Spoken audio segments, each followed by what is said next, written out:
Step 4 for the advanced oboe student is all about practice makes perfect. Make practicing fun.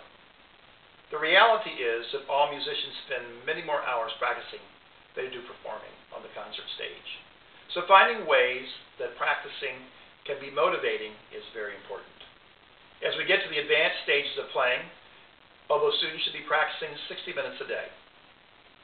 It's very important, if you can't practice 60 minutes a day, that we practice 30-45 minutes every day, than not practicing for a long period of time and then trying to play for an hour, hour and a half.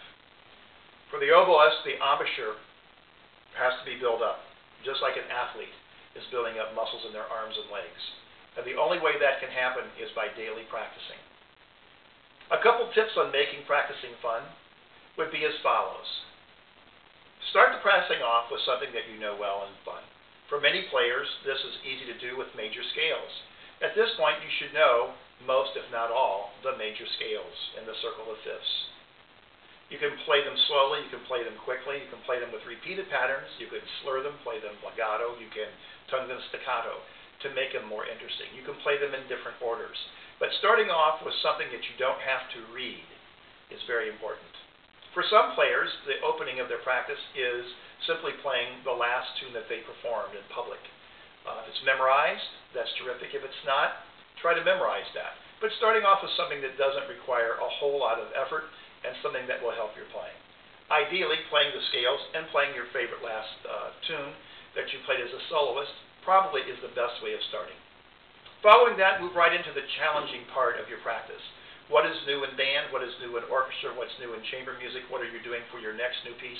For the concert stage, it's going to show some effort of struggling, lots of repetition, getting it right so it's performed to perfection would be the next thing to do.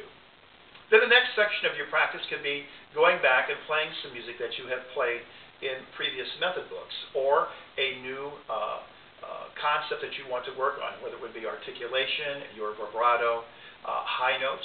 Some students on the oboe have a hard time in the advanced level of playing in getting beautiful sounds in the upper register, starting with high C, C sharp D, D sharp E, and F.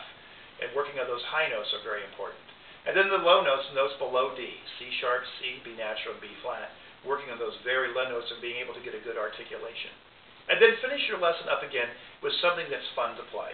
If you had something in a previous method book that you'd like to play, but try to end up as you began with something that's fun. So you start lightly and you end lightly with a big crescendo into something that's challenging for you. Makes practicing fun and very productive.